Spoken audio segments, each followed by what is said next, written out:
بسم الله والحمد لله والصلاة والسلام على رسول الله وعلى آله وصحبه ومن والاه وبعد. We continue in today's session with the Ahkam of Tajweed and a study of the Matan of Al-Jazariyah.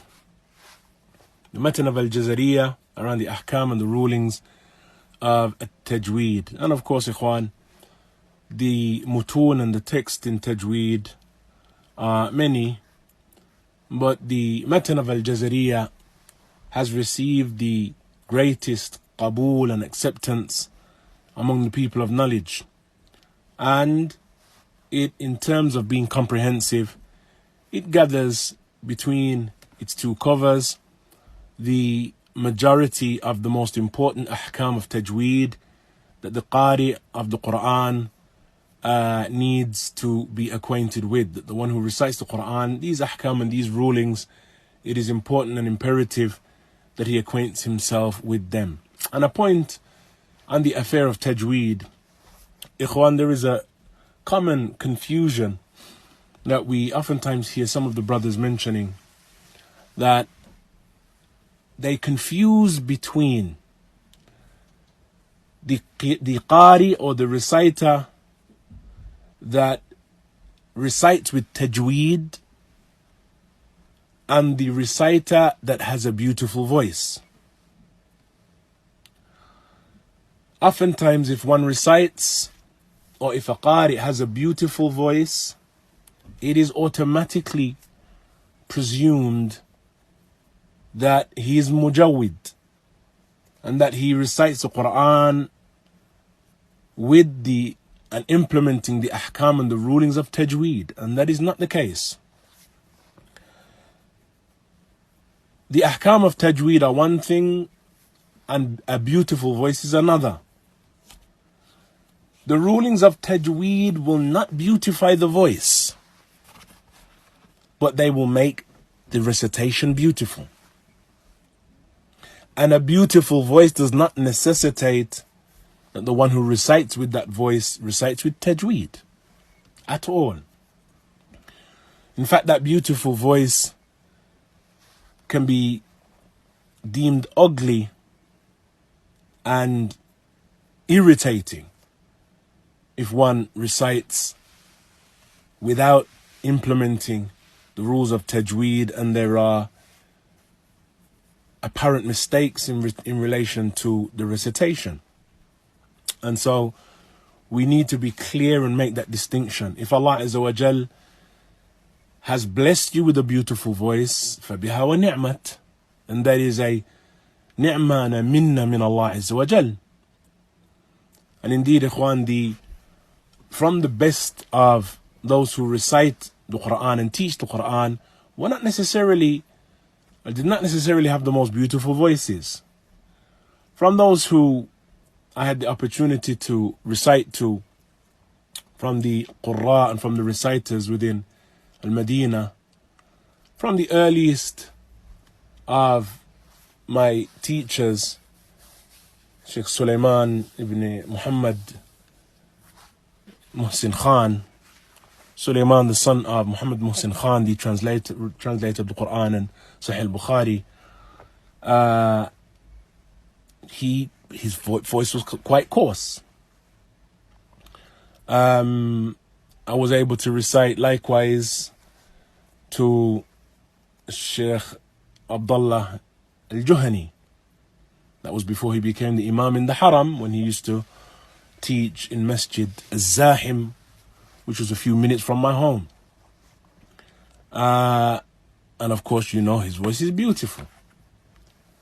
Likewise, I used to recite to Sheikh Muhammad Khalil Al-Qari, who was the son of the teacher of Muhammad Ayub. Had a beautiful voice. But perhaps the best of them, well, not even perhaps, the best of them, and the most rigorous of them was Shaykhuna Al-Allama Al-Muqri Sheikh Ubaidullah ibn Ata Al-Afghani. Sheikh Ubaidullah al-Afghani was without doubt the best of them, but he did not have the most beautiful voice from them. But every qari, every individual from those who are prolific in the recitation of the Quran and proficient, then each and every one of them bears witness to the imama of Sheikh Ubaidullah, even though, as we mentioned, his recitation was not the most beautiful, but it was the most beautiful. And so we need to make that distinction. So these rules, ayyuha al-ikhwa, the rules that we're going to work through, and that which is connected to the text of Al-Jazariyah, these are the issues, ikhwan, that if you have a good teacher with the Quran, what he's going to do, he's going to sit with you as you recite to him. He will perhaps go over what you're going to go on to memorize. So you'll read it to him, and he may possibly set for you what you should memorize. And then when he listens to your recitation after memorizing it, he's going to correct you on these issues of tajweed. Wherever your recitation has in it khalal, or there is some deficiency in relation to implementing these rules of tajweed, he's going to correct you on those things. So he will say, مثلا, رقق الراء, lighten the ra, repeat. He will say, فخم مثلا اللام, make the lam heavier. And so his correction will revolve around these rules, these characteristics, these principles that we're looking at here. So very important, ikhwan, that we are familiar with them. So in today's session, we enter into the affair of the makharij of the huruf. One of the reasons, ikhwan, that we chose the book Al-Jazariyah over the smaller book Tuhfatul Atfal was because Al-Jazariyah, the place that it begins with, is the most apt and the most ideal place for a person studying and embarking upon the study of Tajweed to begin. And that is that it begins with the makharij of the huruf and the sifat of the huruf. Yani, the places of the origin of articulation, of the huruf of those letters, the places where those letters begin. That is, where do they originate from when one utters them? And then he follows that with the sifat of the huruf, or the characteristics of the letter. What characteristics does one letter have over another? This starting point is the most important starting point, because there is no doubt, ikhwan, that the one who recites the Quran, he's going to be reciting letters. And therefore, for him to recite correctly, it must, as a prerequisite, necessitate that he even knows the letters, number one. And part of him knowing the letters is knowing where they originate from, when one recites them, where does he recite it from? Where does it come from? Does it come from the lips? Does it come from the mouth? Where does it come from? And so the makharij al-huruf are the most important. Makharij and the sifat is the most important starting point. With Tuhfatul Atfal, then they begin, or the text begins in and around the affairs of the Nun as-Sakina and the Tanween and the Ahkam of Mim. These are rulings that in the text of Al-Jazariyah, they're delayed till later into the text, since these are rulings that are connected not to the individual letters, but to the letters when they're coupled with other letters, or to that which occurs at the end of a word, and how it is to be recited if it meets another word that begins with particular letters. These are rulings that are connected to that which is later in the study of Tajweed. Rulings that are related, ikhwan, to the combination of letters and to words when they come together.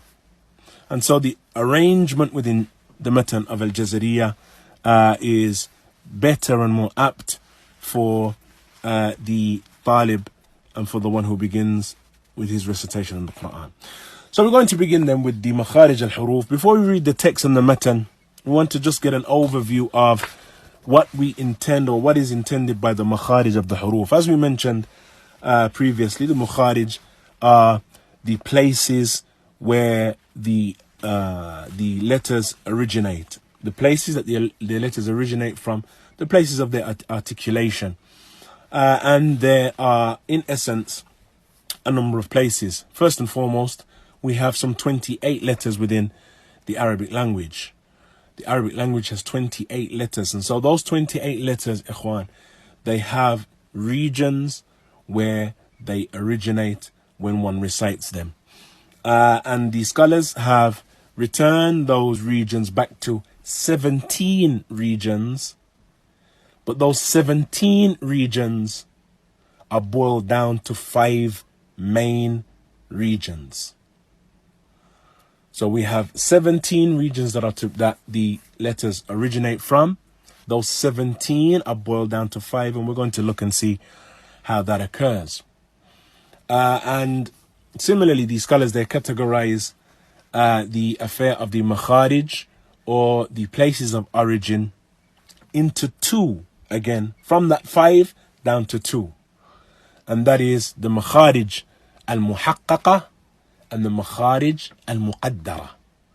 The makharij al-muhaqqaqa are the places that are tangible or are physical places, while the makharij al-muhaqqaqa, which is in actuality one makhraj, is something that isn't tangible. And so we're going to look at that as we go and we proceed. So as we mentioned, ikhwan, you're really going to need to have a pen and paper. For those who haven't studied Tajweed previously, you're going to need a pen and paper just to make some brief notes around some of these points. So what we're going to do is look at the makharij, the general 5 makharij, and then we'll link the 2 places, or the 2 conclusory categorization or categories at the end of our session, bi'idhnillah. So the 5 makharij then, or the 5 places of the origin of the articulation of the letters, will begin with the lowest area, and that is the area, or the first area rather, and that is the area known as the jawf. The area known as the jawf.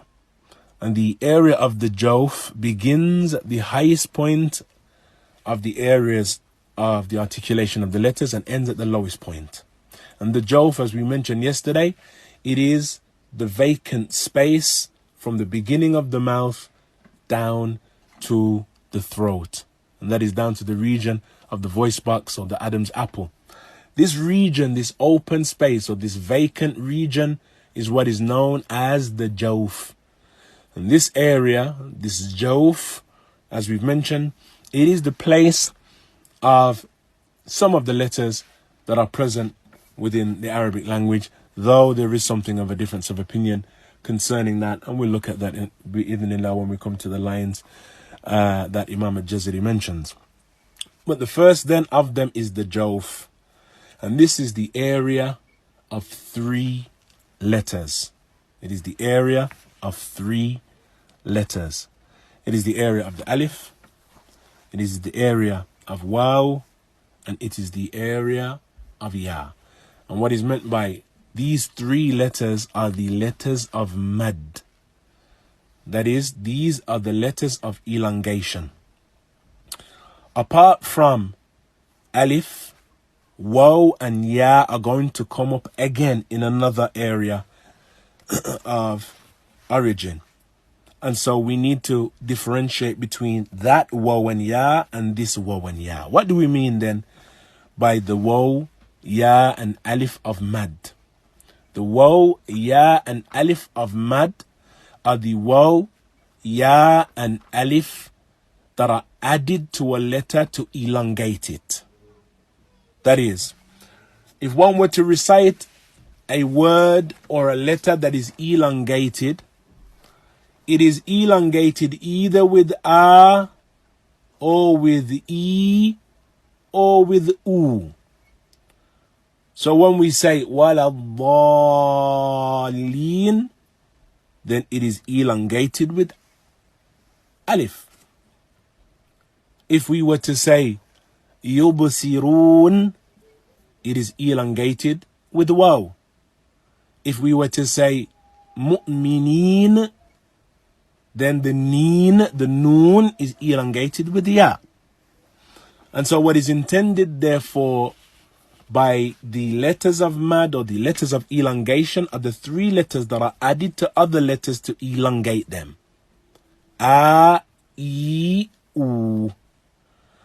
And the reason that they say that the origin of the three letters of elongation are the jawf is because of the fact that they are emitted, these three letters are emitted and they exit the mouth because of the fact that they are in essence extensions to other letters.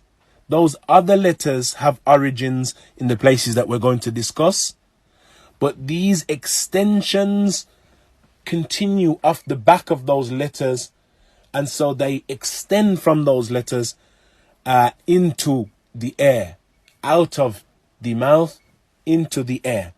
And so when we say mu'mineen, noon has its origin that we'll look at, but the elongation neen, then that finds its place of origin in this open void, in this open space. Noon wal qalami wa ma yasturun. This waw again is from the letters that find their origin within this area. So here we're speaking of the waw and the ya that are added to the end of letters to elongate them. We're not speaking here about waw and ya, the discussion of which will come. So these three letters, alif is only used to elongate. There's a difference between alif and hamza. Alif is only used for elongation. When one sees, for example, the hamzat al-qat', the hamzat al-qat' which occurs at the beginning of some letters or some words, the alif with the hamza on the top, the hamza is the actual letter. It is just seated upon an alif. The alif itself is not the letter. And so alif is used only for elongation. Hamza is the actual letter. And that is something, ikhwan, that many are confused concerning. So the first area then is the jawf. And that is the area, this vacant space from the inside of the mouth down to the throat, now to the area of the voice box. The second area is the area of the halq, or the throat. And so we're going to begin after the open void or this open space. We're going to start from the throat, from the voice box, and we're going to ascend to the front of the mouth.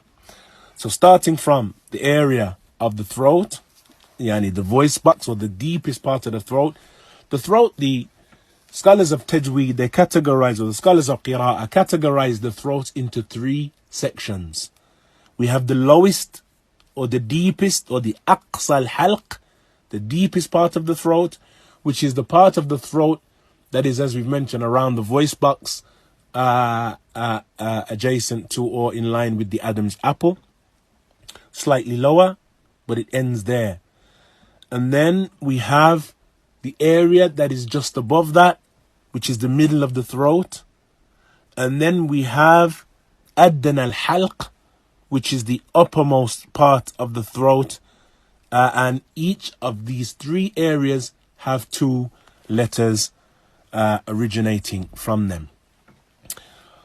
A note before we enter into the letters of the halq, a note on the jawf. Another common mistake that we oftentimes hear people mentioning is that the jawf is the chest. The jawf is the chest. The jawf, ayyuha al-ikhwa, is not the chest. The jawf ends at the throat. It is not the chest, since the chest is the region, it is not the region of the recitation of any of the letters within the Arabic language. And so that is an error. And though some people make mention of that, it is an error, and that is not correct. The jawf ends at the throat. So moving on then to the throat, as we mentioned, we have these three regions of the throat. We have the lowest region of the throat, which is what is known as aqsa al-halq, the deepest region of the throat. And from there we have two letters. Those two letters are ha and hamza. Ha and hamza. And this ha, ikhwan, is probably most resemblant to the English H in terms of its articulation. Ha and hamza. And so if we were to say Hisham, then this comes from, or this letter comes from, the region of the throat. Hisham, Hushaim, and so on. Similarly, the alif, afwan, the hamza, comes from the region of the throat. Yu'minun. Ya'tuna comes from the region of the throat. So these two letters originate in the throat. Ha and hamza. That is the deepest part of the throat. The next section of the throat, which is the level up, the middle of the throat, we have two letters. We have ha and we have ain. We have ha and we have ain. And this ha is a ha that we do not have in the English language. And is in terms of the Arabic language, then it is the ha that is at the beginning of the alphabet. And so this ha and ain originate in this region. Al-Bahr. Ya'lamun. Ya'malun. These letters originate, these two letters originate in the middle of the halq, or in the middle of the throat. And then we have aqsa al-halq, or the aqsa al-halq, that is the uppermost part of the halq, and from, or the part of the throat. And from this region we have two letters again, and that is kha and ghain. Kha and ghain originate in this region of the throat. That is the uppermost region of the throat, before, or at the back of the mouth, and these two letters come from that region. Gha and ghain, and kha, afwan. Ghain and kha. Ghain and kha. يغترفون يخلقون. This kha and ghain originate in this region of the throat. So that is the second region, that is the halq. And so from that we have these 6 letters. The lowest, or the deepest of the throat, we have ha and hamza. Then the middle of the throat we have ha and ain. And then the uppermost part of the throat we have kha and ghain. Then we move on to the lisan, or the tongue. And the tongue has the most letters upon it. There are 10 letters that originate from the tongue. And thus the tongue is broken down, if you like, into sections or areas. From the letters that originate at the back of the tongue, or aqsal lisan, yani the furthermost part, or yani the furthest back, or the furthest region of the tongue from the front of the mouth, then we have a number of letters that are present within it. The furthest back we have one letter, and that is qaf. Qaf originates at the furthest part, or the back of the tongue, where the tongue meets the throat in essence. From there we have qaf, the letter qaf. We then have, in the region that is in front of that, just in front of it, we have the letter kaf. And we must make a difference in relation to our recitation of qaf and kaf, in that qaf we have the raising of the back of the tongue, and kaf, the tongue isn't isn't raised in the manner in which it is with the letter qaf. And so those two letters, they begin at the back of the tongue. Aqsa al-lisan, qaf is at its furthest most region, and then kaf follows that and is closer to the front of the tongue, but just in front, still at the rear of the tongue itself. Then we have, ikhwan, the letters that originate in the middle of the tongue. In the middle of the tongue, then, we have three letters. We have jim, sheen, and ya. And here again, we see the mention of ya. But this is, as we mentioned, the ya that is present within letters, and not the ya that is just an extension and an elongation of other letters, or the letters that are used to elongate other letters, the ones that originate from the jawf or from the open cavity. So in the middle of the tongue, then, we have jim, we have sheen, and we have ya. And the tongue raises with these letters and becomes adjacent with the upper palate. And so yaj, when one recites yaj, hadun mathalan, yaj, the middle of the tongue raises and meets the upper palate. Sheen, likewise. Sheen, when one recites sheen, then the middle of the tongue, or the origin of the letter, is in the middle of the tongue. Its recitation finds itself in the middle of the tongue. It raises and meets or comes close to the upper palate. Sheen, yesh, yashhadun. The third of these letters is ya, and ya again finds its place of origin in the middle of the tongue. Ya'lamun, when a person recites ya, isa. This ya finds its origin in the middle of the mouth, in the middle of the tongue, the middle of the tongue. So with jim, the middle of the tongue connects with the upper palate. With sheen, it comes close to the upper palate, but there is a very small void and a small space. And with ya, then the space between the middle of the tongue and the upper palate is larger. Moving on then to the sides of the tongue. This is another one of the regions, or the eighth region, another one of the regions upon the tongue. And it is the region of one letter, and that is the letter of Dad. Dad is a letter, ikhwa, which is possibly the most difficult letter to recite in the Arabic language.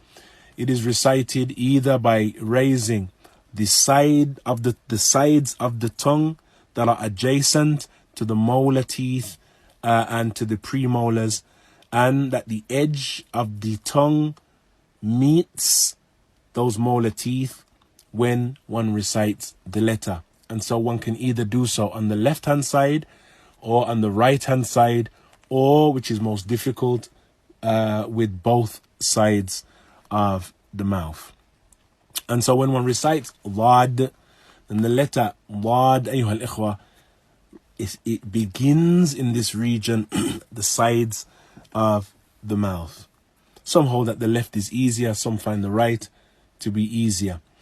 But Dad, ikhwan, is not recited, which is a common mistake, by puckering the lips up. When one does so, oftentimes a waw is added into the recitation of Dad. Dad, Dad. And this is not how the letter Dad is recited. Shaykhana Shaykh Ubaidullah Al-Afghani was known to be extremely stringent with the Dad. I remember reciting Ikhwan to Shaykhana Shaykh Ubaid, and you would remain on Surah Al-Fatiha 2 weeks until you mastered and until you get the Dad, the recitation of Dad, correctly.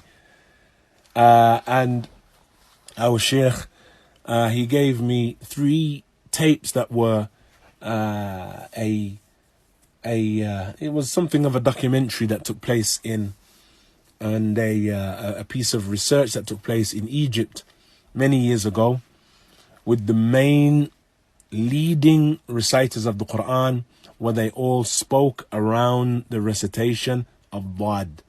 And this occurs over 3 tapes. So the Shaykh will sit with you for up to 2 weeks with Surah Al-Fatiha, and he would likewise give you the tapes to listen to.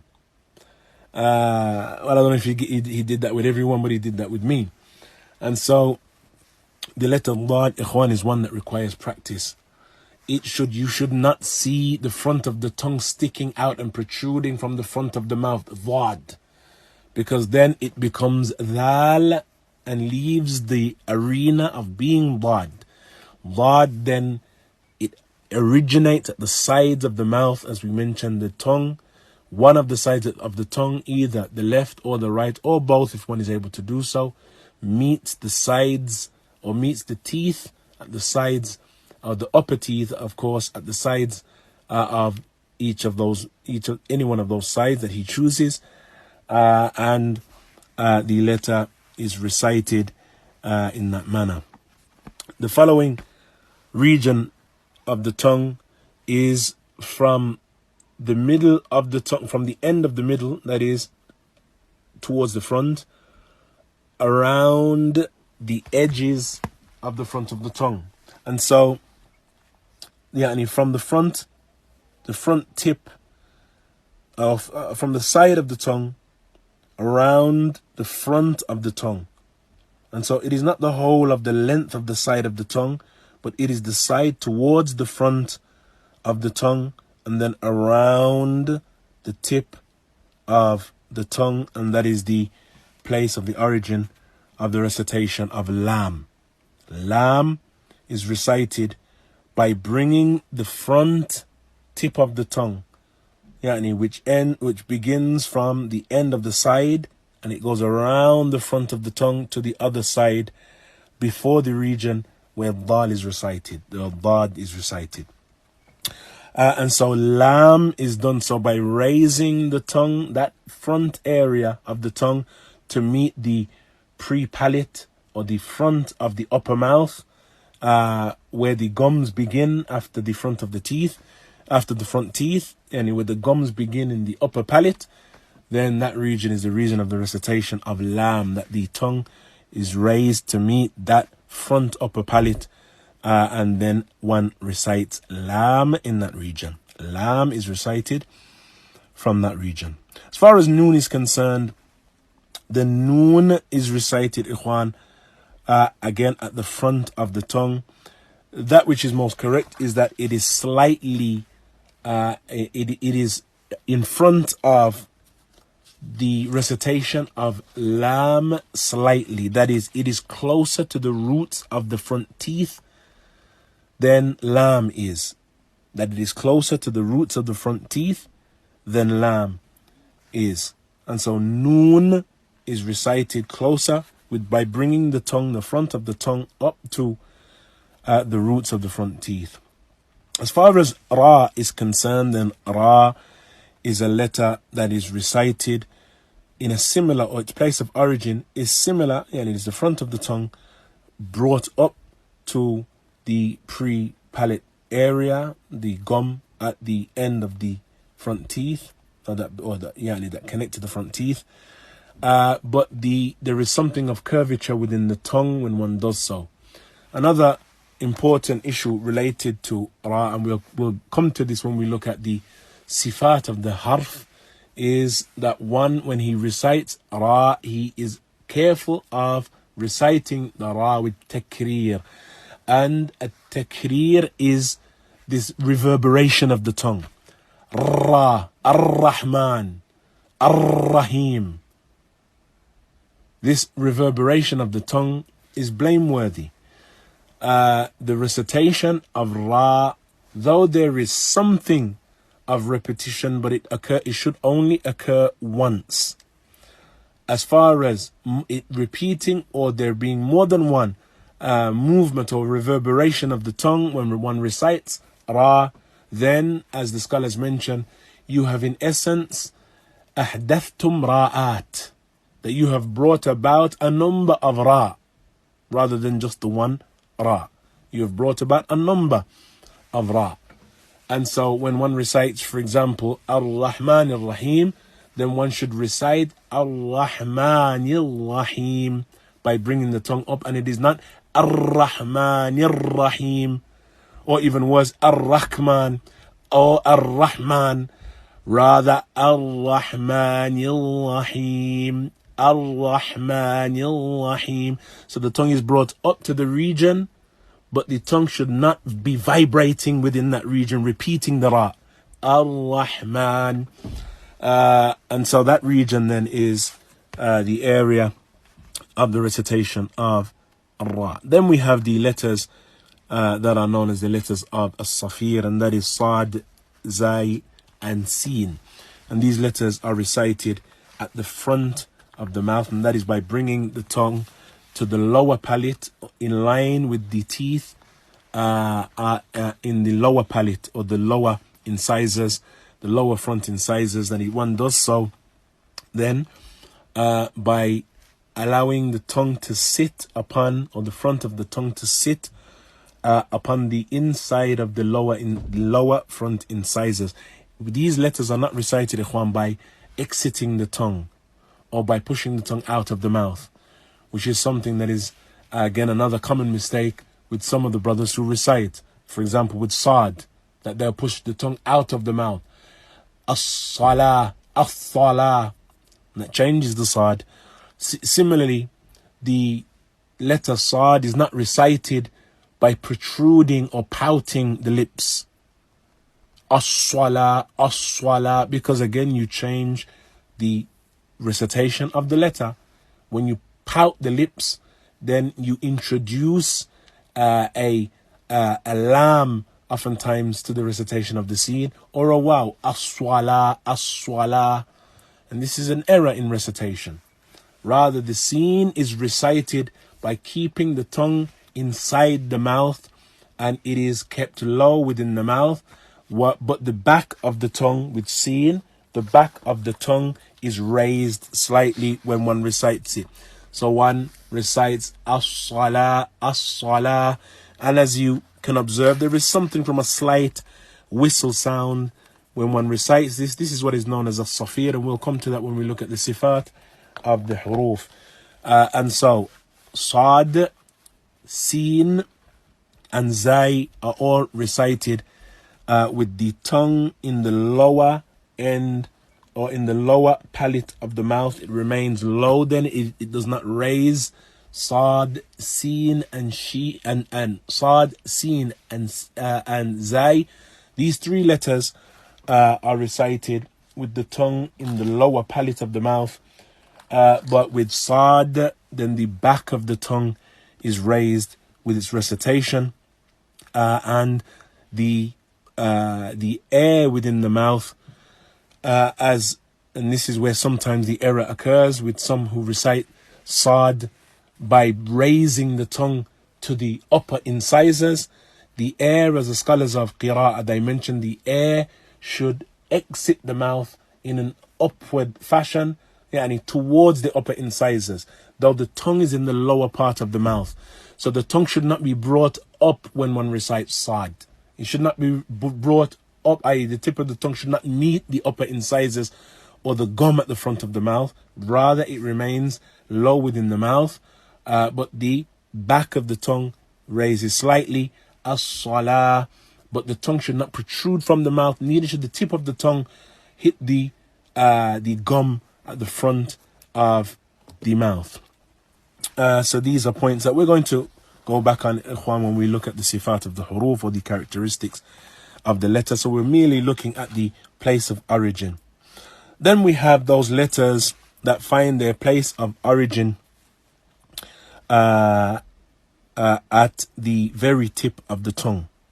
And those letters that find their place of origin at the very tip of the tongue, we have ta, the letter ta, and ta is recited by bringing the front of the tongue up to the upper incisors, but up to the root of the upper incisor, as is the case with dal and ta. These have similar places of makhraj, similar origins. So ta, dal, and ta are recited by bringing the tip of the tongue up to the root of the upper incisor, as is the case with sad. The letter or the recitation of ta has the raising of the back of the tongue slightly when one recites. Dal and ta, there is no raising of the tongue, but ta, there is a raising of the back of the tongue when one recites the letter ta. As far as that which is connected to the tip of the tongue and the edges of the front teeth, then we have three letters emanating from that region.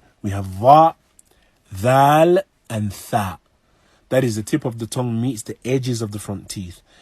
Va is recited in a similar manner to sad, the back of the tongue. It raises with one's recitation. Dhal and ta and tha are recited by raising the tip of the tongue to the edges of the teeth and by sending or by pressing the air tha out of the side of the areas that the tongue and the teeth meet. So when the tongue and the teeth meet, the air and the sound of the letter comes from the sides of the tongue. الذال الذاريات ثلاثة. These letters are recited by bringing and raising the tip of the tongue to the edges of the front teeth.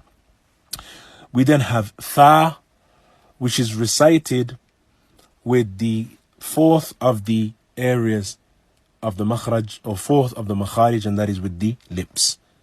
And so those were the letters that are connected to the tongue. We now have letters connected to the lips. The lips then have four letters connected to them. We have the first of them being the letter fa, and fa is recited by bringing the upper incisors down to the inside of the lower lip. When one recites fa, the upper incisors come down to the inside of the lower lip. Fa, so the lips come together but they do not meet. Fa, the upper incisors meet the inside of the lower lip. As far as ba and mim are concerned, then ba and mim, then the lips are and do come together. Ba, of course, is similar to our English B, and mim is recited in a similar way that our M is recited, similar. But mim begins with the bringing of the lips together, while M starts with the lips open and then the lips close. So mim and ba, they begin with the lips being brought together. And an important note to mention about ba, as we'll look at tomorrow, is that ba is from the huruf, from the characteristics of ba is that it is muraqqaq. And so it is recited in a light manner. And a common error, something that if one has a teacher that he will correct, is reciting the ba mufakham, or the ba in a heavy manner. Batil, al-bab. This is an error in the recitation of ba. Rather, ba is recited in a light manner. Muraqqaq, al-bab, al-batil. These letters, ikhwan, and these characteristics we'll look at bi'idhnillah in tomorrow's session. The last then letter that we'll look at here is the waw, and the waw again finds its origin with the lips. Though the lips are not brought together, the lips are pouted with the recitation of waw. And again, ikhwan, if you'll see we have the mention of waw here, and we have waw in the first category, which was the letters of the jawf. Again, making a difference between the two.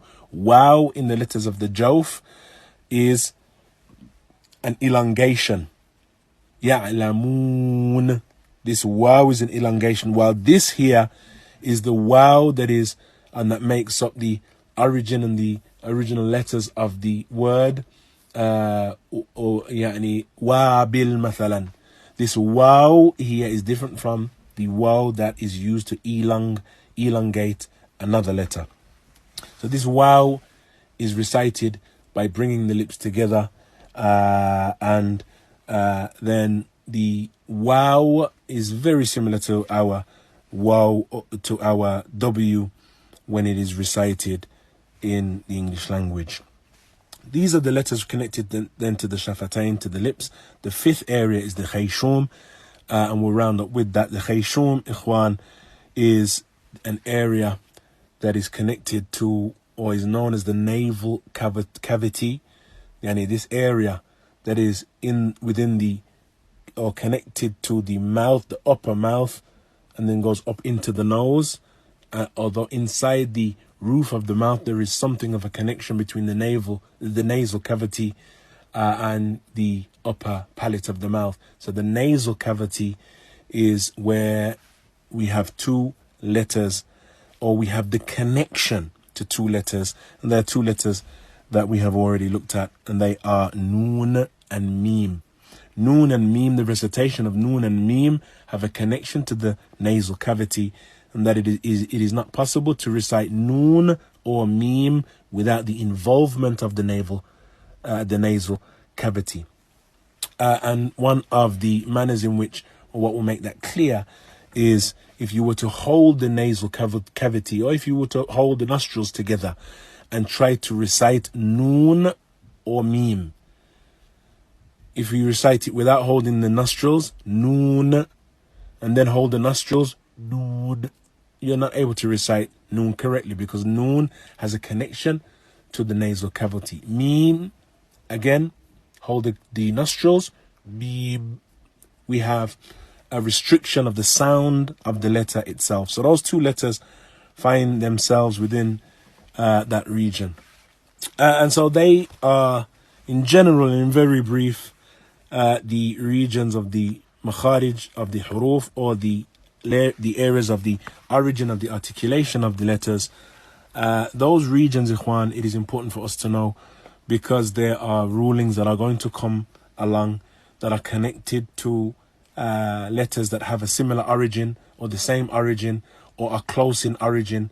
And what they mean is the regions where the letters originate, or the articulation of those letters originate.